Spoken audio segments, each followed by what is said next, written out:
नमस्कार, मी डॉक्टर प्रतिभा. तर आज आपण जाणून घेऊ प्रेग्नन्सीच्या सुरुवातीला जी ब्लीडिंग असते ती कधी नॉर्मल असते आणि कधी डेंजरस असते. प्रेग्नन्सीमध्ये ब्लीडिंग दिसली तर घाबरणं हे स्वाभाविकच आहे. पण प्रत्येक ब्लीडिंग म्हणजे मिसकॅरेज नसते. आज आपण समजून घेऊ कधी ब्लीडिंग नॉर्मल असू शकते आणि कधी तात्काळ डॉक्टरांना भेट द्यायची. नेमकी ब्लीडिंग होते का? तर प्रेग्नन्सीच्या सुरुवातीला युट्रसमध्ये खूप बदल होत असतात.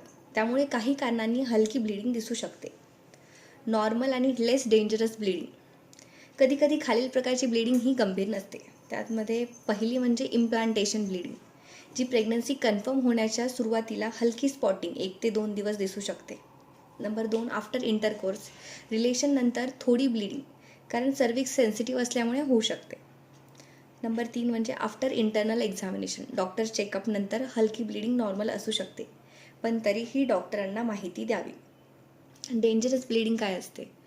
जेव्हा ब्लीडिंग ही जास्त प्रमाणात होते, क्लॉट्स येणं, सिव्हिअर पोटदुखी, चक्कर, वीकनेस, शोल्डर पेन, डिझीनेस, हे काही मिसकॅरेज किंवा एक्टोपिक प्रेग्नन्सी किंवा 3 टर्न अबॉर्शनची लक्षणं असू शकतात. तर अशा वेळी वेळ वाया घालवू नका. ब्लीडिंग झाल्यास काय करायचं? ब्लीडिंग दिसली तर पॅनिक करू नका. स्वतःहून मेडिसिन्स घेऊ नका. बेड रेस्ट घेऊन इग्नोर करू नका. डॉक्टरकडे जा. डॉक्टर स्कॅन करतील किंवा ब्लड टेस्ट करतील, जे गरजेचे असतात. इम्पॉर्टंट मिथ जे की आज ब्रेक करायला पाहिजे. ब्लीडिंग म्हणजे प्रेग्नन्सी संपलीच असं नाही. बऱ्याच प्रेग्नन्सीज योग्य ट्रीटमेंटने कंटिन्यू होतात. तर हा व्हिडिओ एज्युकेशनल पर्पजसाठी आहे.